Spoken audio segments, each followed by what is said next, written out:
రాబా వెనక్కి రాబా వెనక్కి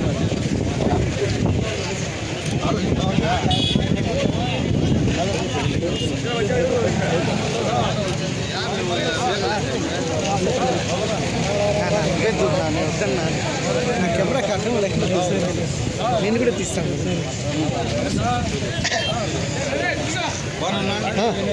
బా బా హేమంత్ బా యాడు బా కనపడనే లేదు బా ఎప్పుడు వస్తాయి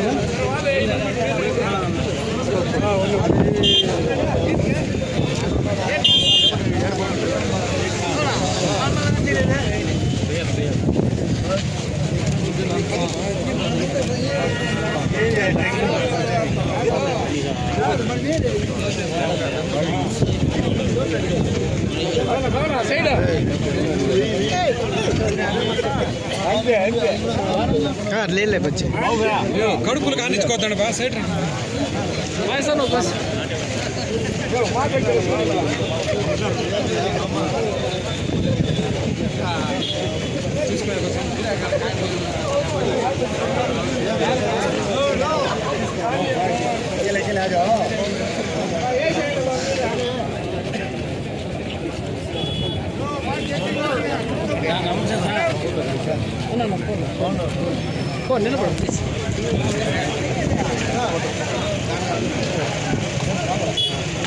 నిలబడండి.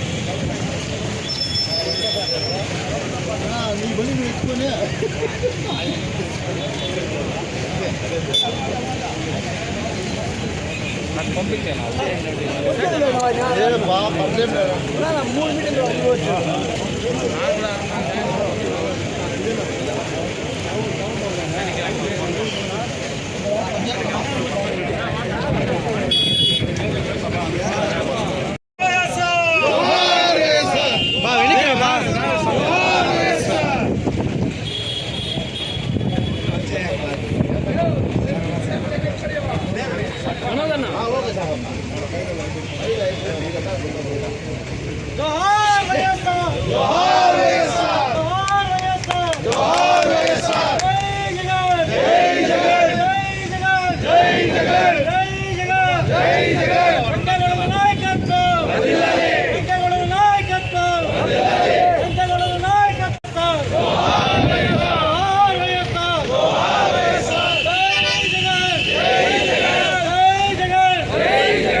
అందరికీ నమస్కారం. ఈరోజు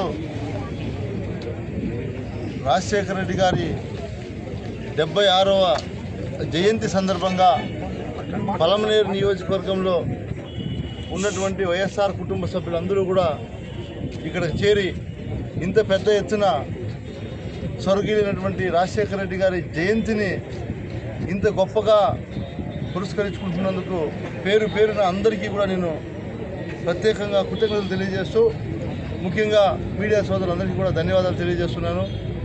ఈరోజు ఆయన మరణాంతరం కూడా రాష్ట్రంలో మీరు ఏ వాడకి వెళ్ళినా ఏ ఊరికి వెళ్ళినా కూడా రాజశేఖర రెడ్డి గారి బొమ్మను పెట్టుకొని పూజలు చేసుకున్నటువంటి ఘనత, అంత చరిష్మా ఉన్నటువంటి నాయకుడు ఎవరైనా ఉన్నారు ఈ రాష్ట్రంలో అంటే అది ఏకైక నాయకుడు ఒక్క రాజశేఖర రెడ్డి గారికి దక్కిందని కూడా మనం గొప్పగా చెప్పుకోవచ్చు. ఎందుకంటే ఏ వర్గానికి, ఏ కులానికి, ఏ మతానికైనా తీసుకోవచ్చు మీరు. ఒక వర్గం అని కాదు, ఒక కులం అని కాదు, ఒక మతం అని కాదు, అన్ని వర్గాలకు కూడా ఆయన మంచి చేసి చూపించినటువంటి ఘనత మన రాజశేఖర రెడ్డి గారిది. కాబట్టి ఆయన జయంతి రోజు ఇంత పెద్ద ఎత్తున ఈ ఆంధ్ర రాష్ట్రంలో ఆయన జయంతిని పురస్కరించుకుంటున్నారు. అదేవిధంగా ఆయన బాటలో ఈరోజు ఆయన తనయుడు మన రాష్ట్ర మాజీ ముఖ్యమంత్రి వర్యులు వైఎస్ జగన్మోహన్ రెడ్డి గారు ఆయన అడుగులోనే ఈరోజు అడుగేస్తూ ఈ రాష్ట్ర ప్రజలకు గడిచిన 5 సంవత్సరాలు ఎంత మంచి పరిపాలన, ప్రతి కుటుంబాన్ని ఆదుకున్నటువంటి ఘనత జగన్మోహన్ రెడ్డి గారు. ఎందుకంటే అనేక సంక్షేమ పథకాలు తీసుకొచ్చి మీరు చూస్తున్నారు. గత 5 సంవత్సరాల పాలనకు ఇప్పుడు ఉన్నటువంటి పరిపాలన సంవత్సరానికి ఎంత వ్యత్యాసం ఉందని ప్రత్యేకంగా చెప్పక్కర్లేదు, ప్రజలందరూ కూడా గమనిస్తున్నారు. అదే కాకుండా నిన్నటికి నిన్న మనం చూస్తూనే ఉన్నాం. జగన్మోహన్ రెడ్డి గారు 9వ తేదీ మామిడి రైతులను పరామర్శించాలని ఏదైతే పర్యటన కోసం వస్తున్నారో ఆ పర్యటనను కూడా అడ్డుకోవాలని కుట్రలు చేశారు. ఆఖరి క్షణాన పర్మిషన్ ఇవ్వడం జరిగింది. ఇచ్చిన తర్వాత రాత్రి నుంచి వైఎస్ఆర్ కాంగ్రెస్ పార్టీ శ్రేణులకు, నాయకులకు అందరికీ కూడా బెదిరింపు కాళ్ళు, అదేవిధంగా ఇంట్లోనే హౌస్ అరెస్ట్ చేస్తామని బెదిరించడం, అదేవిధంగా నోటీసులు. చూడండి ఎలాంటి పరిపాలన అంటే నాకు అర్థం కాలేదు. ఒక నాయకుడు, మా నాయకుడు వస్తున్నాడు అంటే మేము వెళ్ళడానికి కూడా స్వేచ్ఛ లేదా? ఈ కూటమి ప్రభుత్వంలో ఎలాంటి అరాచకాలు చేస్తున్నారు? రెడ్ బుక్ పరిపాలన క్లియర్గా కనిపిస్తూ ఉంది. మేము ఒకటే తెలియజేస్తున్నాం, గతంలో మా నాయకుడు ముఖ్యమంత్రిగా ఉన్నప్పుడు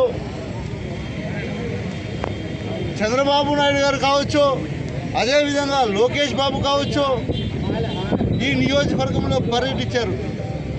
ఎప్పుడైనా మేము అడ్డంకులు లేదా మీ కార్యకర్తలకు నోటీసులు ఏమైనా మీ పర్యటనలకు ఇచ్చామా? మీరు చెప్పండి. ఈరోజు ఎందుకు మీకు అంత భయం? ఇంకా సంవత్సరం కూడా కాలేదు, అప్పుడే తడిసిపోతూ ఉంటే ఇంకా 4 సంవత్సరాలు ఉందంటున్నారు. కేంద్ర ప్రభుత్వం ఏమో 2027లో ఎన్నికలు అంటూ ఉన్నారు.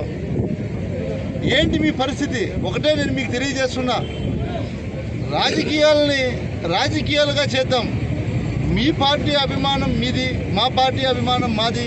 మా పార్టీలో ఉన్నటువంటి కార్యకర్తలను మీరు బెదిరించి ఈ కార్యక్రమంలో పాల్గొనకూడదని నోటీసులు ఇచ్చినంత మాత్రాన ఈ చాటాకు తప్పులకు ఎవరు కూడా భయపడరని నేను హెచ్చరిస్తా ఉన్నానని కూడా తెలియజేస్తున్నా. మేము ఏదైనా తప్పు చేస్తే మీరు అడగండి. మా నాయకుడు వచ్చినప్పుడు మేము వెళ్ళడానికి కూడా మీరు ఆంక్షలు పెట్టడం ఎంతవరకు కరెక్ట్ అని నేను అడుగుతా ఉన్నా. మీరు ఒకటి తెలుసుకోండి, ఈ రెడ్ బుక్ రాజ్యాంగం ప్రజలందరూ కూడా గమనిస్తున్నారు. దానికి తగినటువంటి బుద్ధి ఖచ్చితంగా ప్రజలే చెప్తారు. ఎందుకంటే వాళ్ళు ఏదో మీ మాయ మాటలు నమ్మి ప్రజలు మోసపోయామనేది క్లియర్గా ఇప్పటికే సంవత్సరానికే ప్రజలందరికీ కూడా అర్థమైపోయింది. ఖచ్చితంగా రానున్న రోజుల్లో ఎప్పుడెప్పుడు ఎలక్షన్లు వస్తాయా, జగన్మోహన్ రెడ్డిని ఎప్పుడెప్పుడు ముఖ్యమంత్రి చేసుకొని మళ్ళీ మా ఇంటి వద్దకే పరిపాలన అందించేటువంటి నాయకుడు జగన్మోహన్ రెడ్డి గారు ముఖ్యమంత్రి అయితే మా కుటుంబాలకు మంచి జరుగుతాయని ప్రజలు వేచి చూస్తున్నారని అందరికీ కూడా నేను తెలియజేస్తూ ఇక్కడికి విచ్చేసినటువంటి ప్రతి ఒక్కరికి కూడా పేరు పేరున ధన్యవాదాలు తెలియజేస్తున్నాను.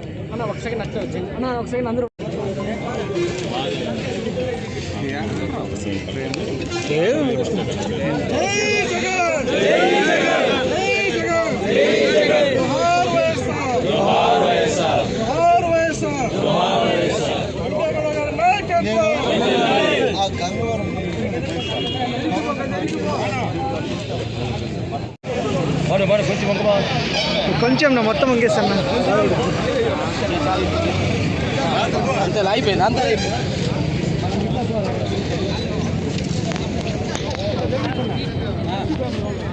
నా ఉన్నాయి ఎన్న హైట్ ఎక్కువ రానా.